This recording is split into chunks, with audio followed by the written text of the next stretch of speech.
for me, and I welcome their hatred.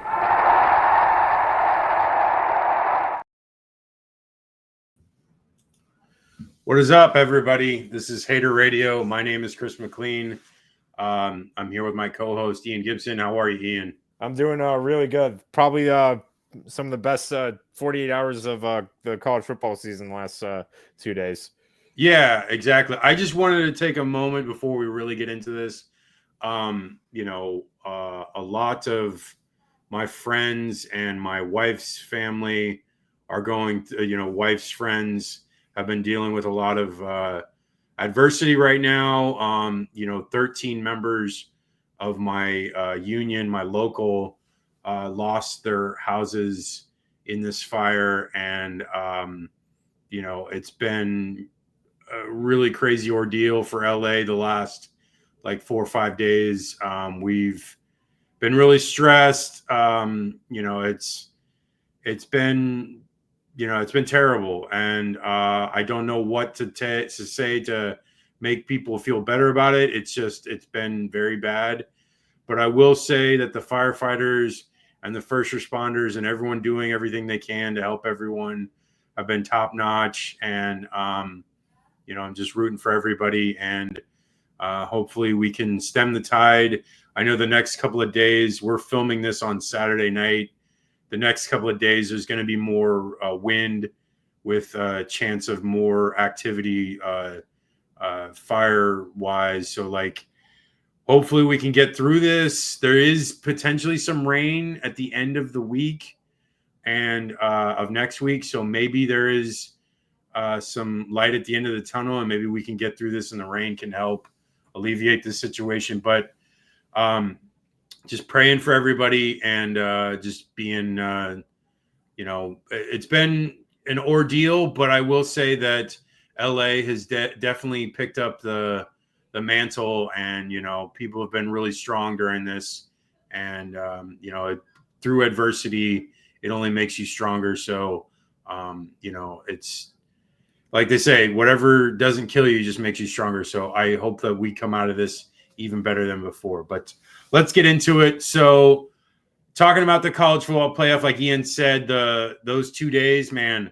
I'm telling you what, we have been given a blessing of this 12-team playoff, and we might get more teams or whatever. They fluctuate, change the scenarios, or do different things to it. But I really enjoyed this year. I love the home playoff games.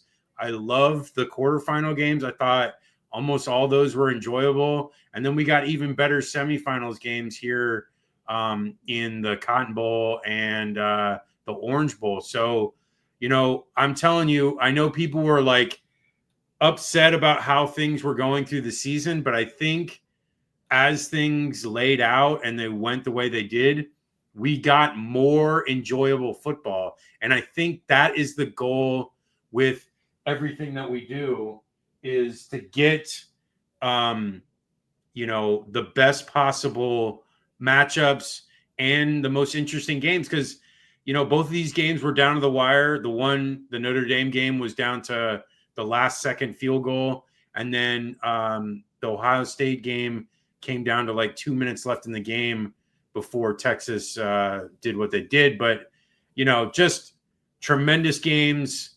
But let's get into it. So we're going to do the first one. It was Thursday. It was the Orange Bowl between Notre Dame and Penn State. Two, old school blue bloods coming in here. And we both had Penn State in this game. And I think what we thought coming into it was that Penn State was going to run the ball all over them. They did. They actually ran it for 204 compared to Notre Dame's 116. But Drew Allar, again, I am not a big fan of this guy. I've never been. I've watched him throughout the last 3 years get hyped up every single time. And every single time he comes into a big game like this, and he just does not do well. He only had 135 passing yards. He had the one interception. He could have had 2 more at least. He got lucky that both of those got called off by penalties, but he was subpar to say the least. His receivers not tight ends or running backs, just the wide receivers, had 0 receptions for -3 yards. And the only reason they had the -3 yards because somehow they got the -3 on the last play where they were throwing it back to each other. And I knew coming in this game, I knew that their receivers were not good. I actually looked at the stats and I thought they were worse off, but one or two of them had like a decent amount of yardage, and I was surprised. I was like, I don't know, these guys just don't show up. And Katron Allen and Nick Singleton had great games. I mean, Nick Singleton was running the ball like a beast. Had all 3 of his touchdown runs were like 8 or 9 yards out. They weren't 1-yard runs. They were like solid runs where he like made the play there on all 3 of them. And I don't know. I will say this. Now we're talking all about Penn State, but I will say Notre Dame in that second half, man, did they deserve that? Did they deserve that win? Because they outscored Penn State 24-14, and they were the better team. They were like better on offense. They were making plays on defense. I mean, if it weren't for Riley Leonard's interception there on like the 25-30-yard line for Notre Dame, then Penn State may not have even been close in that game, and it would have been a different game. But Ian, your thoughts? I want to hear what you're thinking about this game. Yeah, so the game plan and execution of these game plans is really what I wanted to talk about. Notre Dame did not waver at all from its game plan, and honestly, the game plan, neither of them did. Yeah. Notre Dame, it was very simple. We're just going to try to run it over you. And for Penn State, you had to know that was coming. But even more so, you had to know that was coming on the outside running lanes that they were going to. You knew if it was a handoff, they were running it to the outside. And if it's Riley Leonard, it was going to be up the middle. Yeah. And they still took a while to react to that. But even then, when they were still trying to, stop them, I mean, Jeremiah Love was like Mike Allstott on a couple of those plays. Just nobody could tackle him and drag him down. And we saw that, as run heavy as Notre Dame was going to be, that the Penn State defense was still kind of respecting the passing game. But really, they should have just been, if you cripple that run game, you really force Riley Leonard into a, make or break situation. That's why I said in the pregame is who is going to be better at, in these passing situations when it comes down to it. And clearly we have the answer as Riley Leonard. I mean, he threw, let's be real, a really bad interception at one point. Yeah. But nowhere near like Alar. Just, I'm not going to jump on him too much because it's still the game plan. I get, Penn State, very heavy and great with the tight ends and all that. But you got to find a way to get your speed guy, your athletes, your wide receivers. You have to find a way to get them the ball. Bubble screens, out routes, something, slants, drags. Not every play has to be a home run, which is what it seemed like for Penn State. Most of Alar's completions were checkdowns. Yeah. And they really, and I mean, that pass interference call, they got lucky. Oh, yeah. Penn State, that's why I said is like, you cannot tell me Penn State did not get every break in the book because that pass interference was very. Yeah. The only call I heard when I heard from the official guy on ESPN was that because the guy did not look at the ball, it was pass interference. He was face guarding him. Yeah. Yeah, but I was like, I mean, that's a hell of an excuse for an underthrown ball. And he wasn't even going to be able to make a play on the ball. Yeah. So it's like it didn't even matter. So like he wasn't able to make a play. And then also, I don't know, in some of the replays, it's weird. When you look at it, it looks like the guy is not making that much contact with him. No, like, he makes like minimum, but like that's why he's not looking at the ball. I know it's just because he wasn't looking, but it's like I don't know. It's weird. It basically rewarded an underthrown ball into triple coverage, but I don't think it should. I mean, really, the worst thing that he did was that throw across the middle late. Like you just don't do that. Like the worst case scenario in a situation like that where they have the ball and there's only like 30 seconds left is you get to overtime. Like that's what you should be thinking worst case scenario, not turning the ball over. Like never throw the ball. His explanation in the press conference was, I was throwing to his feet to like basically get an incomplete. I mean, man, he wasn't even open. So why would you even attempt that? Like, why would you think that's acceptable? Like, And you I'm gonna. basically no, go ahead. I was just gonna say I'm gonna play devil's advocate here. Yeah. Because even then, in that situation, I can't get on Alar too much because yes, he should have never thrown that ball. Should have just kept it, found a way to run or throw it away. But why are you calling? Okay, we've seen it a million times in these 2-minute drills. You throw it to either the curl routes or out routes. You don't call plays where it's a slant down the middle where you know the safeties in cover 3 are going to be playing on. So I don't know who was in charge of that play call, but I was like, I have my 2-minute play call. This is something I do in college football 25. If I'm a minute down, I know I am not calling any play where there is a wide receiver going down the middle. And you don't even want to like entertain the thought to give your quarterback that. The only way you're giving the ball down the middle is if it's a quick curl route. Because if it's down the middle, you still have to burn a timeout or spike the ball, so you waste the play. It's always to the sideline, and usually it's those speed out routes where the wide receiver's open. So I just couldn't believe, like, I remember when that play started, I saw the wide receiver run a slant, and I went, oh, don't tell me they're like, I thought it was a decoy. Like you do, like, because there are plays.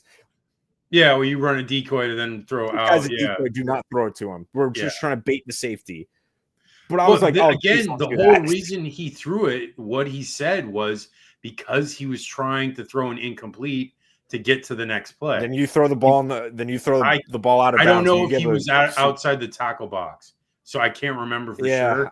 He might have been, but I'm not exactly sure. I know he rolled to his left and he threw back to his right, but he may not have been far enough out of that. Just out of it. And that could have been why he was thinking that. On your own 30 and you're throwing it down the the play call, the throw, just everything about it. But again, I guess that's like vindication for the pass interference that got a touchdown. Yeah, ball doesn't lie. They always say that if things, the sports karmic justice, it's a reality. Like it's weird to say it like it's like, oh, it's just a thing. But I've seen it so many times where it's like certain things will happen in a game and you might get lucky on something and it shouldn't have gone your way. And then it just comes back later. It's just a thing that, I don't know. The gods look out for everyone. But you have any more thoughts before we move on to the next game? All I'll say is like Notre Dame definitely deserved that win. And it was as, gritty and gutsy as it was against Georgia. Yeah. And I will say, I mean, I know Riley Leonard is not like the most proficient through the air, but he still had 224 yards and he looked, or 223, and he looked really good outside of those 2 interceptions. The one was actually way worse, the second one in the fourth quarter. Like if he had not thrown that one, Notre Dame may have won that game outright, even without having to kick a late field goal. But what we didn't mention before we move on is Jeter with that nails kick, because before that point in the playoff, kickers were 0-4 to make a tying or go ahead field goal. So huge by him. It looked like it might go right, but it stayed in. And it's like, that was huge because if he misses that, they lose. And no, they would have tied. But still, it was huge kick. And, they're moving on. And I saw some people say about it as well that, like, I think people didn't like Notre Dame for so long because of Brian Kelly. I think there was a lot of other stuff why people. No, that's more than like I got a grocery list of why. Notre Dame has not been my favorite team for a while. I think it's like the media specifically. A lot of people don't like why the Notre Dame is so hyped because anytime Notre Dame was like even close to good, the media would just go, ape crap over it. And 2012. Yeah, exactly. Like they shouldn't have been there. And like, and Florida probably should have been, even if Notre Dame was undefeated. But I don't know, like Notre Dame with Marcus Freeman, they play a lot better. Their defensive line, their offensive line, the trenches are way more physical. Their like defense is amazing. They offensively, they're not like the most explosive offense, but they are like proficient enough to like get, move the chains and get first downs. And, Great House had a great game, fitting name. And, he, put in 100+ yards. That touchdown he had was all him. He juked the first guy, the DB, the corner. Then he jukes the safety to get completely free. And that was all him. Like that, there was like no play on that. He was basically in like double coverage and he juked both of them. Yeah. And, I'm telling you what, I don't know if Notre Dame is going to win, in the championship game, but they play really good. And they've got a lot of parts, a lot of collective as a team. They are a very good team. And I wouldn't be surprised if they won the game. We'll talk about that later, or in the show coming up. But it definitely was a great performance here, and they deserve to be there. I mean, yes, they lost to Northern Illinois, but they've beaten everyone else in front of them. They beat Indiana, a good Indiana offense. They beat Georgia, one of the most talented teams in the country. They beat Georgia, and they beat Penn State. Penn State was one of the better teams in the country all year, and they beat them. Okay, we're going to move on to the Cotton Bowl in Dallas or wherever city. I don't know. Is it Arlington? That's Arlington, what it is, right? It's because it's right next to the Rangers ballpark. It's like, I mean, Dallas-ish. Yeah. Dallas Bay, we'll call it that. Dallas adjacent. Okay, so Ohio State, Texas. I had high hopes for this game, and it actually really was good. Like, back and forth, and Texas had the ball late to try to tie it, and they couldn't do it. Ohio State wins 28-14. I will say the one thing that I think is my focus out of this game the most that I want to say before I jump to you, Ian, is that touchdown by Travion Anderson before halftime was such a huge play in the whole grand scheme of that game, because one, Texas had just scored to tie it up before half, and it was basically a halftime. It was like 20 seconds left. And then not only that, was it basically gave them the lead for most of the second half because of that. And when Texas tied it at 14 all, Texas would have had more momentum as having the lead, and it would have put more game pressure on Ohio State. And so things would have changed vastly if they just would have made a play there. I don't know what happened.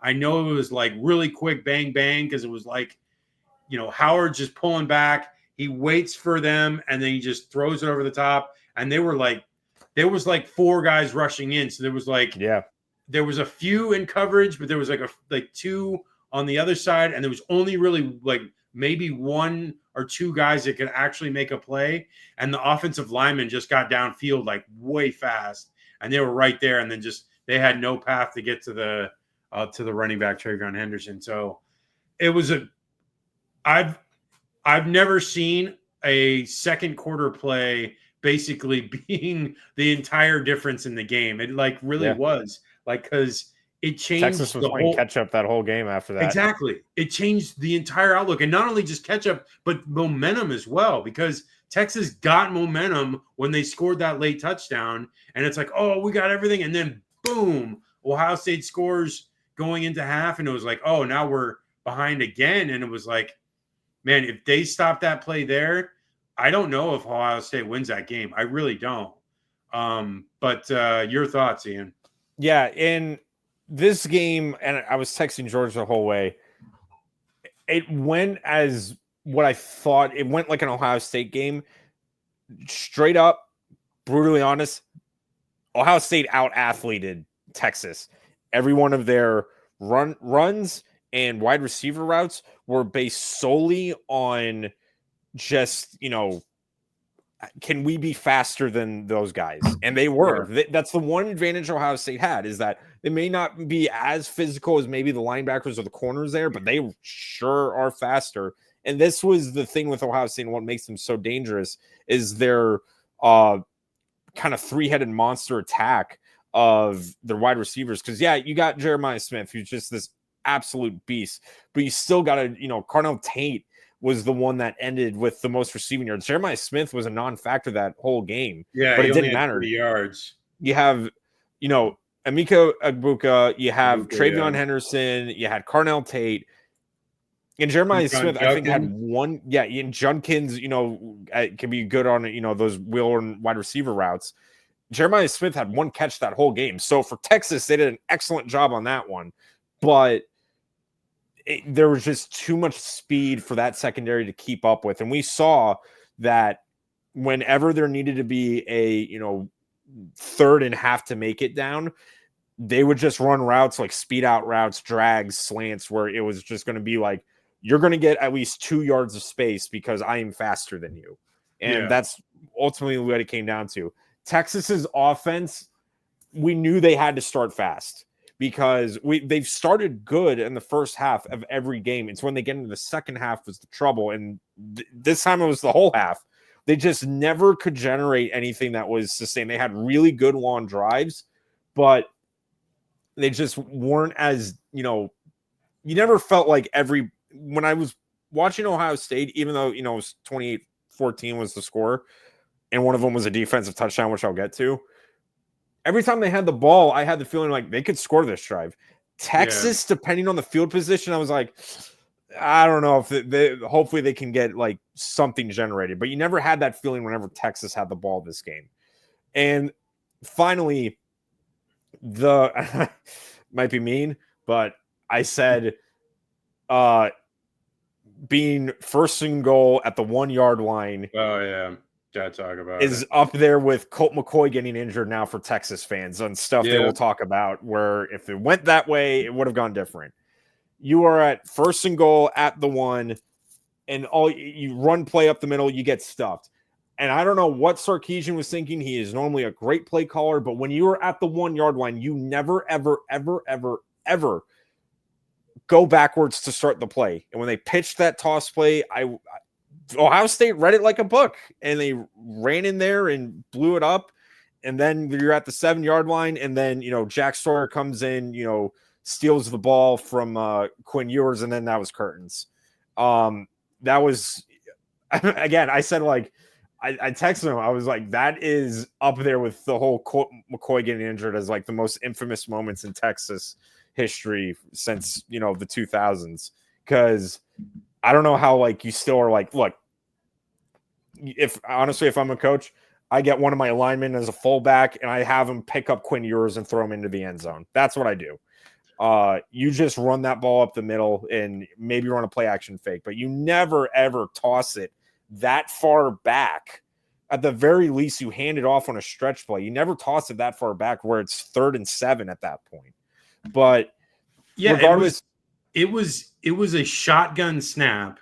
Yeah. So you're already like 5 yards at least back from the 1 yard line. So that's like at least the 6 yard line. Then from the 6 yard line, he pitches it back from there. So it goes like another 2 or 3 yards back. So it's like you're basically like the 8 or 9 yard line at that point, which is insanity. That you're expecting your running back, and I know they're good running backs, but expecting him to, one, not only get to the 1 yard line in time, but beat the best defense in the country, who are super fast and super capable of stopping the run. It was, I was watching the game and I'm like, I'm thinking that they can score, but it's like one of those things where I'm like, I don't know what it is. I just thought, like, for some reason that they weren't going to score on that drive. And I was like, they got those pass interference to get them closer, and it was first and goal at the 1. And I'm like, I know they've got 4 opportunities here because there's not much time left, but I just felt like they weren't going to get in for whatever reason. And like you said, all they had to do was fall over 3 times, and they probably get in. And I don't understand. Like, I know, coaches overthink shit way too much, but it's like, you just have to, like, man. And I know someone mentioned it on Twitter as well, the New England Seattle game in the Super Bowl, where they threw it instead of went to Marshawn Lynch. In that year, Marshawn Lynch had struggles with goal line stuff.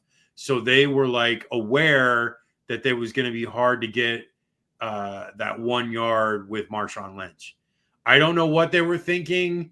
I mean, as far as goal line, maybe they weren't going to be able to get it just doing straight runs up the middle. They didn't get much push on that first one, on that first down. But still, I would like my chances better keep running it over and over again, because there was plenty enough time to like let the clock run out. They didn't have to stop or whatever. I don't know, it's just ridiculous. Yeah, and yeah, they just like outcoach themselves. I'll say that was an example. And again, I've mentioned it every round of this playoffs. If there's going to be like a playoff MVP, it's Ohio State's defense. Holy cow, have they just been up to the challenge? They have had to play these vaunted offenses with Tennessee, Oregon, Texas, and they've all held them to Shut them down. Yeah. They've just absolutely like taken them out over every game. Texas obviously was the closest one in terms of a game, but I mean, like, you look back on the teams. I mean, again, Tennessee, we know how good that offense can be when it's rolling, but like they held Tennessee to 17, they held Oregon to 21, and even then those were like garbage time touchdowns, and they held Texas to 14. I mean, again, that's the MVP of the playoff for me, regardless of how the championship game goes, is Ohio State's defense.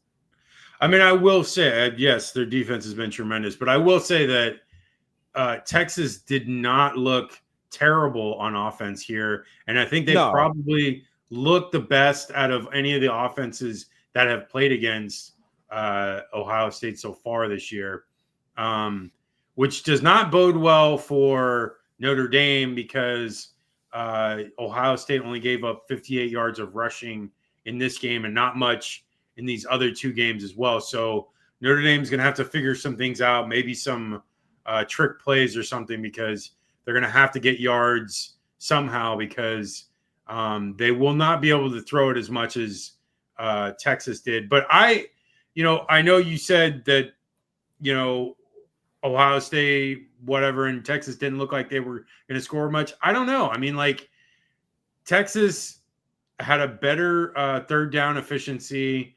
They had more total plays. They had more first downs. They had less penalties. The turnovers at the end were mainly because the game was on the line, so you don't really fault them for that. They didn't outgain them, but they were close to the passing totals. I felt like Quinn Ewers did enough to win the game. They were running those wheel routes, and those wheel routes were like killing Ohio State. Like, Blue had the 2 for the touchdown, and then they did one with Gunnar Helm on, like, it was like a slow paced wheel route where he like goes acting like he was blocking, and then like slowly comes out and then takes off. And dude, he was wide open, and stupid penalty by him, but whatever, probably shouldn't have been called anyways. Wasn't that really like consequential to how the game was going that they needed to call that? But no, I know people give Quinn Ewers a lot of crap. I feel like he's a good enough quarterback. I feel like if he goes to the NFL, I think he'll do well. He's not going to be amazing. He might just be like a backup, but I think he's belongs in the NFL. I think he's good enough. And I felt like he did good enough in this game, and he's done good enough all year. I feel like he's a good quarterback. I don't know what people see that say he's bad. Yes, he did not have awareness on that sack fumble, but like, it was the last play of the game basically. So he waited as long as he could, and I don't think you blame him for taking as much time to see something open up. And so, like, it's not really his fault that they weren't getting open. Like, he tried, and it just wasn't open, so he had to eat it.